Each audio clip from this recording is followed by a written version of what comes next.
Bonjour à tous. Bonjour, j'espère que vous allez bien. Voilà, donc là, nous allons débuter une petite formation. Donc, je dis une petite formation, mais ça va couvrir beaucoup de fonctionnalités et c'est un projet vraiment minimaliste. Mais à travers ce projet, nous allons découvrir pas mal de méthodes, voilà, de fonctionnalités que nous allons utiliser. Donc, le projet se portera sur la to-do list. Donc la to-do list, nous allons la développer avec Windev, la version 25. Donc la to-do list, c'est quoi? C'est une sorte de... C'est une liste, voilà, des tâches à faire. Donc on aura les tâches qui seront dans des collections. On aura des collections des tâches. Voilà, donc ce n'est rien d'autre que des catégories des tâches. Après, on aura les tâches. On va faire les tâches. On peut cocher les tâches pour indiquer que cette tâche a été faite. On peut filtrer les tâches qui ont été faites. Voilà, on peut aussi supprimer une tâche, on peut supprimer une collection. Donc c'est ce que nous allons faire. Voilà, je vais lancer Windev. Je lance Windev 25. Je mets mes identifiants et je me connecte.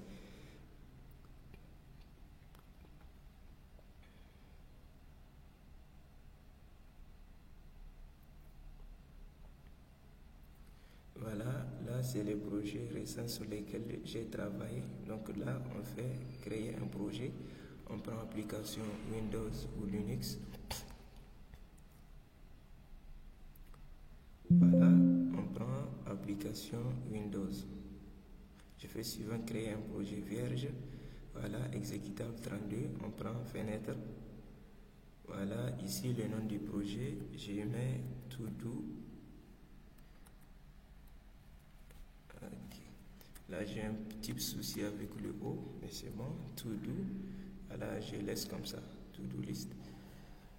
Ici, des documents à joindre au projet. Non.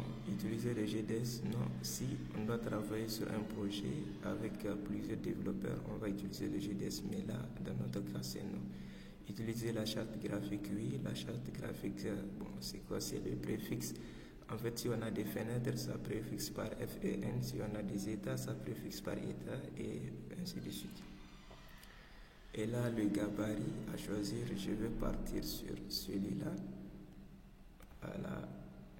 Je fais suivant pour la langue. Oui, créer une base de données. Bon, en fait, nous allons créer une base de données, une petite base de données avec deux tables. Collection et voilà, et tâches. Donc on aura des tâches qui seront dans des collections. Voilà, je fais oui, créer une base de données. Le nom de la base de données, ça prend tout doux. Voilà, on peut bien modifier, mais là, je décide de laisser. Voilà, je fais suivant. Voilà, ici, la base de données à utiliser, c'est HFSQL classique. Voilà, je fais suivant.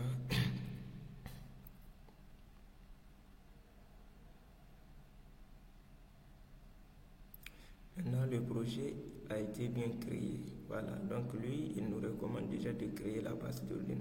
Parce que dans un projet, c'est généralement le cas. On commence par implémenter la base de données. Par la suite, on va ajouter les fenêtres, états et tout ce qui va avec.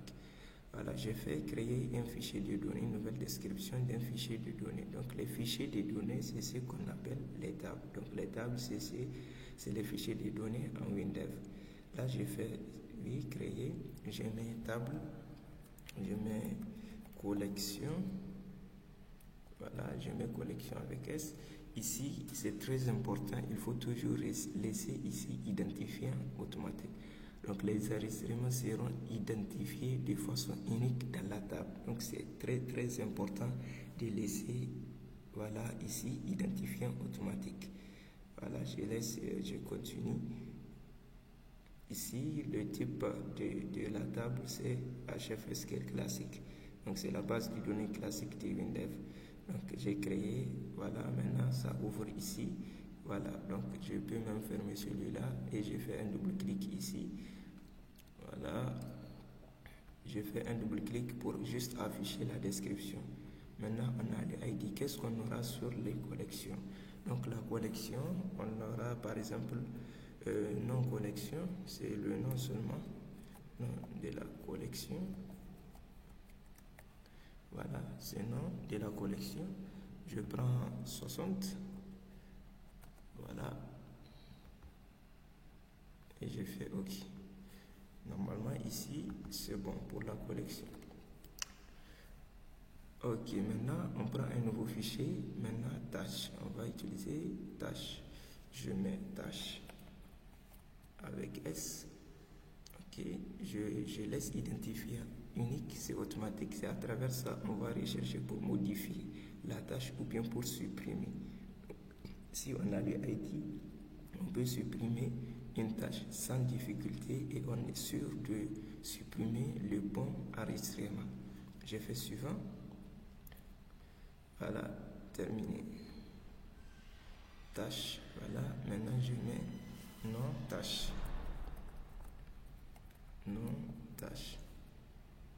Nom de la tâche. Voilà, maintenant le nom de la tâche. Le nom de la tâche, après on va peut-être mettre la date. La date et l'heure. Date d'enregistrement. Enregistrement. Date enregistrement.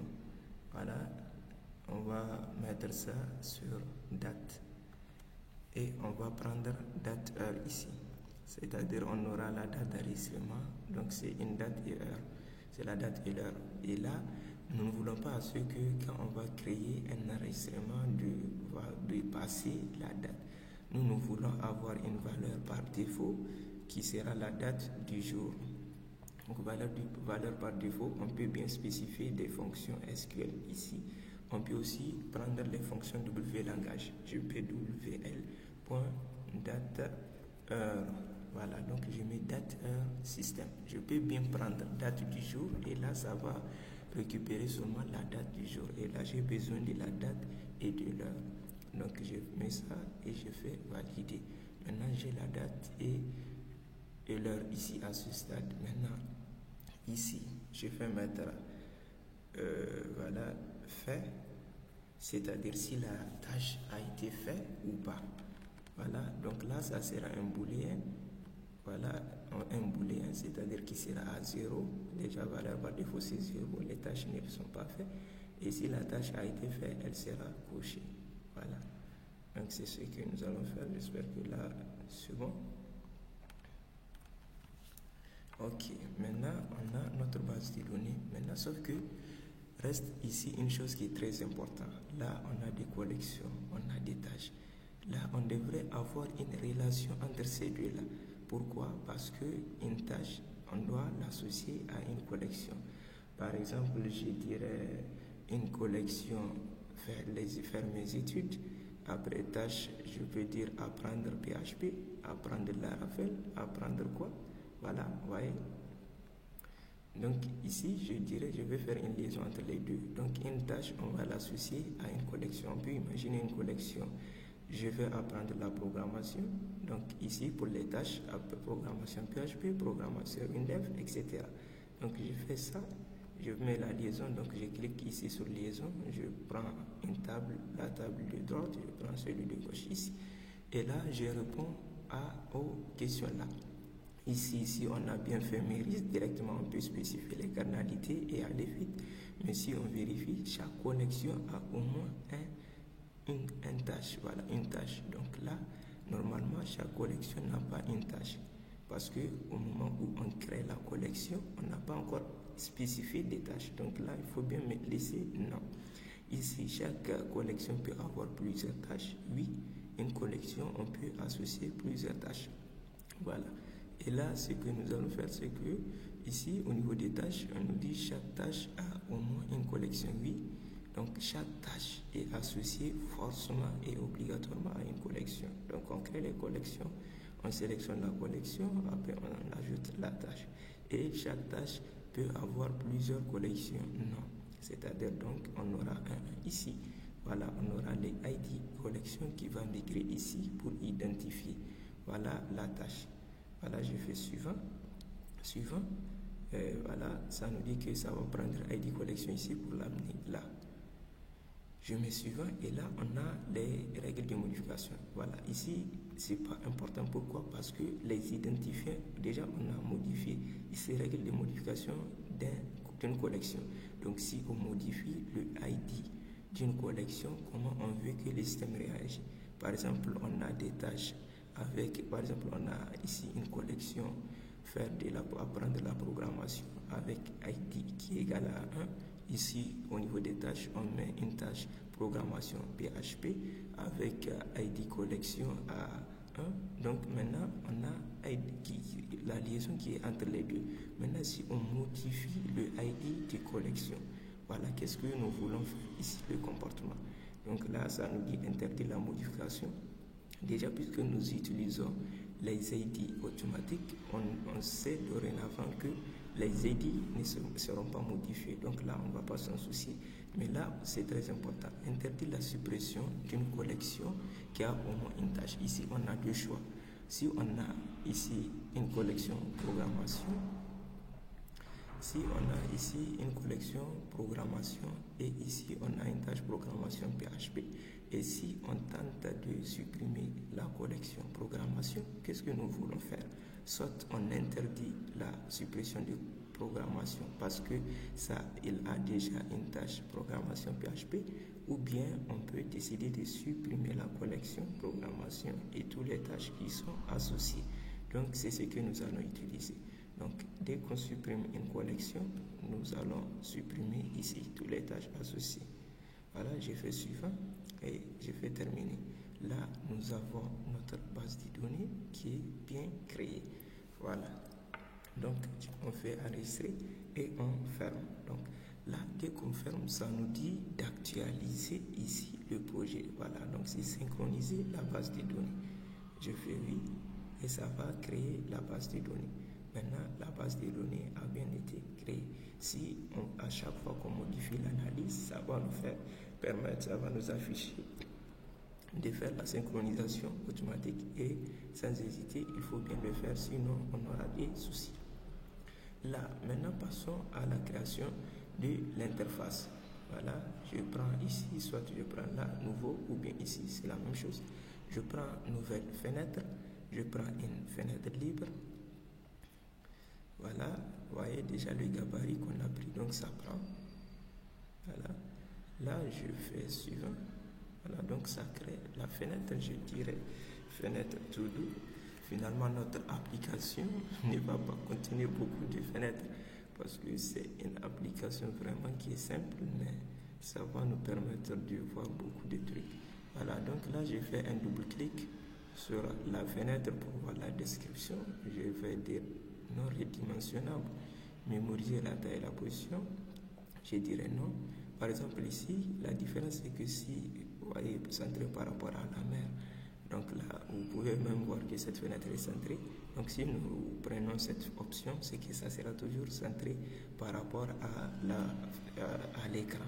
Donc, ou bien par rapport à la mer, si elle a une mer par rapport à la mer, sinon c'est par rapport à l'écran.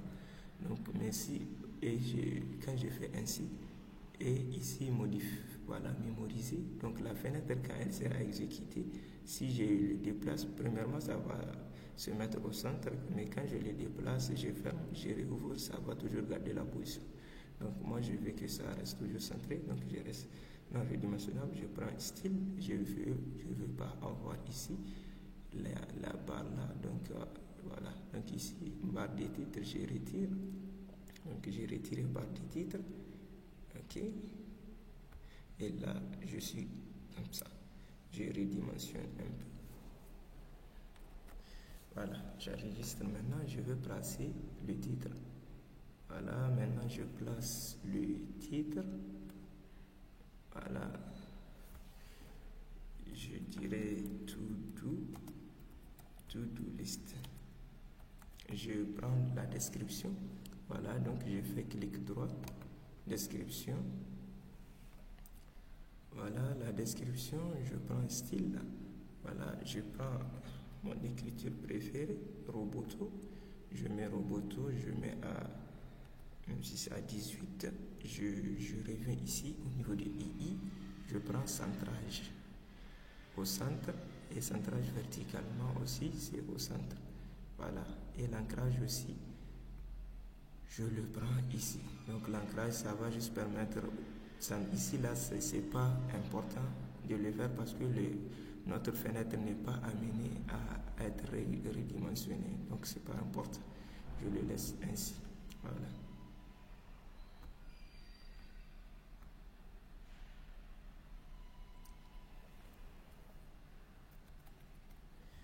Voilà la to-do list. Maintenant, on a notre titre. Ici, voilà, ce que nous allons faire maintenant, c'est d'ajouter ici une colonne qui va nous permettre de mettre les collections. Donc ici, je fais copier, je colle, je dirais ici collection. Voilà, je mets description, je prends sera. Voilà, ici, j'ai réduit un peu. Et au niveau du centrage, je les laisse ici à gauche. Voilà. Donc là, ça sera les collections et ici, ça sera les tâches.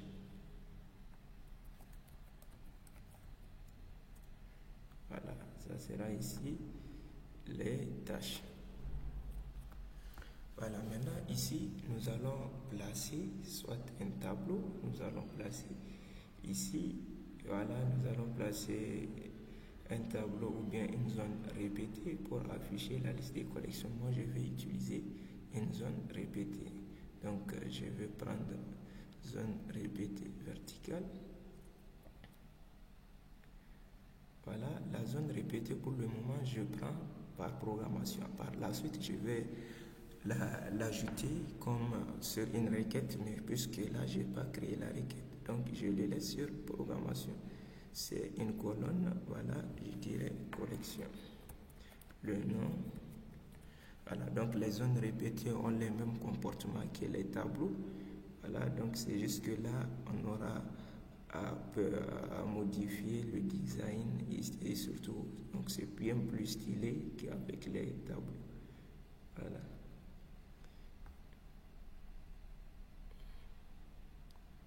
Voilà, ici, je réduis. Voilà, j'ajuste un peu. Voilà, donc je mets description. Là aussi, je vais mettre couleur. Voilà, ici, couleur de fond.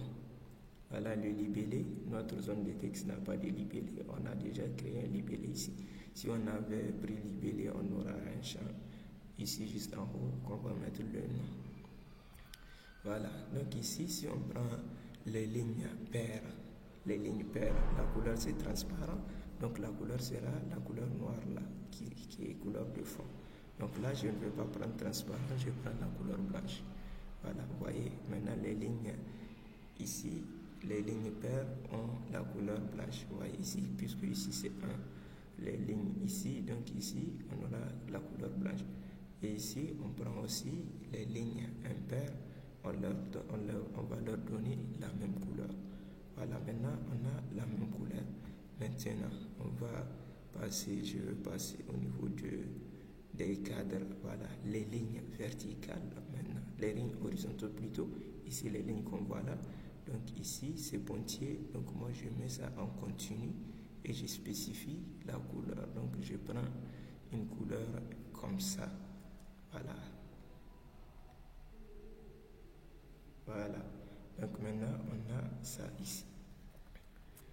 Voilà, et aussi il y a une chose, donc j'ai fait description, je pars ici, que là, c'est pas bon, voilà, donc je cherche quelque chose là, UI, voilà, donc c'est bon. Ici, je vais tirer un peu à droite, voilà. Voilà, normalement, ici, on devait avoir les collections qui vont s'ajouter là. Voilà, donc ici, là même, on va faire quelque chose. On va ajouter zone de saisie pour ajouter une nouvelle collection. Donc ici, je vais retirer le texte. Je vais faire description. Je mets le nom. Je dirais nom collection. Voilà, là c'est pour créer une nouvelle collection. Je mets non collection au niveau du style, le libellé, on s'en fout déjà, j'ai retiré le libellé. Voilà, je prends ici le texte qui sera affiché, je lui mets un roboto et la couleur grise, je prends une couleur ainsi et la taille je prends 12.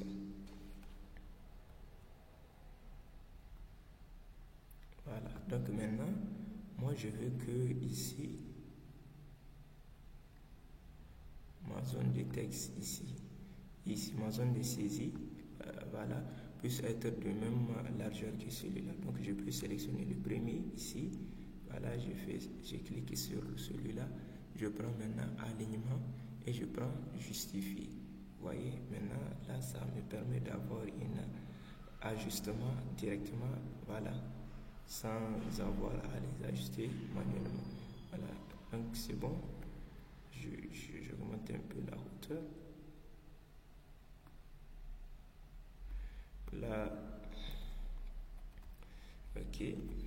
Bon, là, je vais laisser ainsi. Ok. Ok. Donc, je laisse ça ainsi. Je reviens sur création. J'ajoute un bouton que je vais ajouter là. Et le bouton là, ça va faire quoi? Ça va juste permettre d'ajouter. Je dirais ajouter. Ce bouton va nous permettre d'actionner ici l'ajout pour que ça puisse ajouter par là. Et typiquement, pour les tâches aussi, c'est pareil, on va faire. Voilà. Voilà, pour les tâches aussi, on doit gérer pareil. Voilà, donc je copie tout ça. Là, je copie ça. Je le colle là.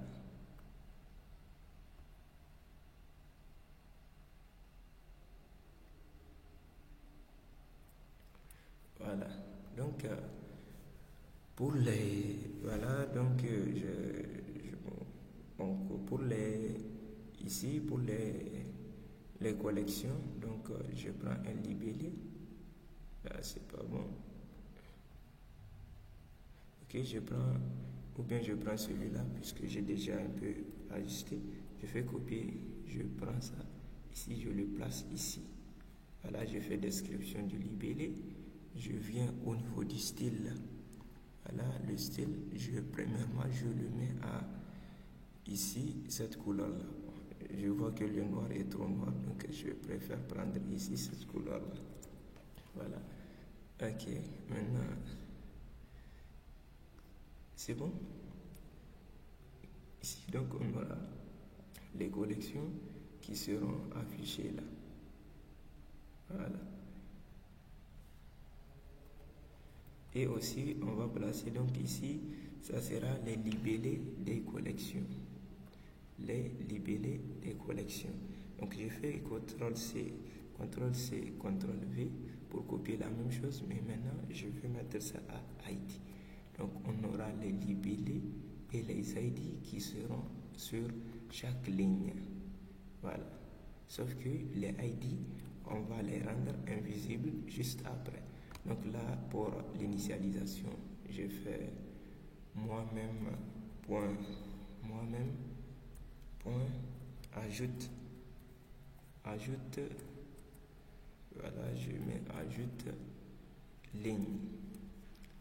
Voilà, juste histoire de voir un peu le visuel. Juste, on n'a pas de données, mais juste pour voir les données qui vont s'afficher dedans. Voilà, donc là aussi, donc là c'est le ID et voilà. Donc là je tire même un peu. Voilà, là aussi j'ajuste pour les tâches que ça soit un peu plus large. Ok. Ok. Voilà, donc là je reprends, je copie. Voilà, je fais CTRL-C, CTRL-V, je viens là. Maintenant, c'est les tâches. Voilà, donc c'est les tâches ici qu'on aura là. Ok. Mais sauf que pour les tâches, voilà. Voilà le ID. Voilà, donc le ID déjà, on va rendre ça invisible. Donc, voilà, mais sauf que là, pour les tâches, on aura une case à cocher si c'est fait ou pas. Voilà, donc pour cela, on va prendre un interrupteur. Voilà, on va prendre cet interrupteur-là, je le place juste ici. Mais ce que je vais faire, c'est que je vais supprimer, voilà, le texte là. Voilà, je retire ce texte et je le fais ainsi. Voilà, je le déplace, je peux diminuer un peu. Voilà, donc je le mets là.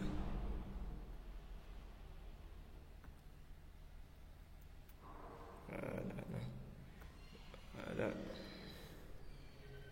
Donc je le mets là. Voilà, bon, je fais exécuter pour voir un peu le comportement. Voyez, donc voyez les comportements de la to-do list ici pour les collections.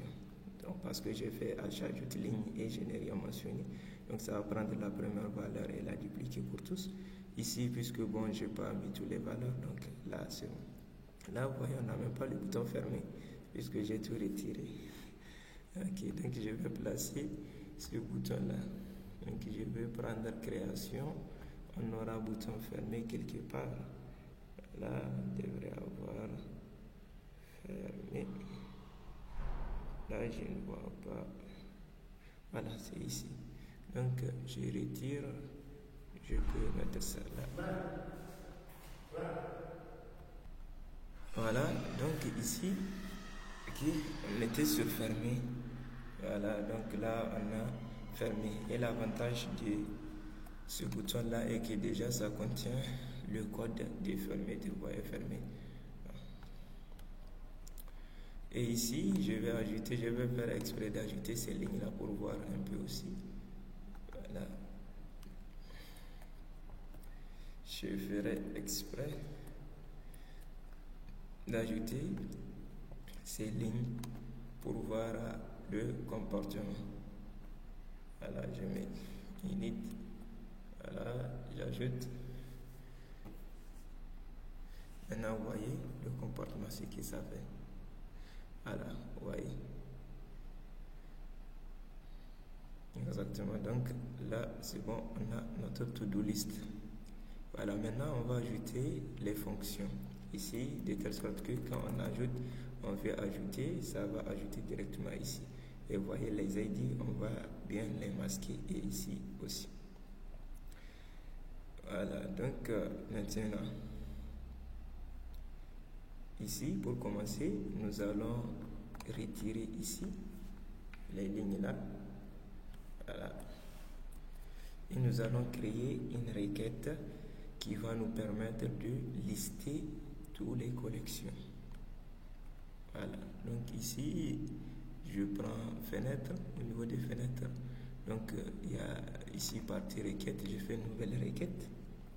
Je fais requête de sélection. Et pour avoir la liste des collections, on a collection, on a l'ID, on a le nom. Donc on a les ID, on a les noms. Donc nous allons afficher, trier les collections, voilà, du plus récent au plus ancien. Donc on prend le ID, même si on n'a pas de date, on peut trier du plus récent au plus ancien. Donc on prend juste le ID, on fait un tri décroissant. On sait que les ID automatiques, le premier aura 1, le deuxième aura 2, ainsi de suite. Et si on fait un tri décroissant, c'est comme si on avait des dates et qu'on trie du plus récent au plus ancien. Voilà. Donc là aussi, c'est bon. Ok, donc là aussi, voilà, on va ajouter un système de recherche. Donc un système de recherche. Donc nous allons faire en sorte que dès qu'on commence à taper ici, ça va filtrer. Voilà, ça va filtrer ça va filtrer les collections. Voilà, comme ça, si ça existe, on ne va pas ajouter ça. Voilà, nous allons mettre ici condition de sélection. Voilà, je dirais ici sélectionne-moi toutes les collections dont le nom contient ce qu'on va passer en paramètre. Et puisque c'est une chaîne de caractères, le nom, si on ne passe rien, donc ça va trouver toutes les collections, parce que toutes les collections, toute chaîne de caractères contient une chaîne vide. Voilà, donc j'ai fait ça. Ok.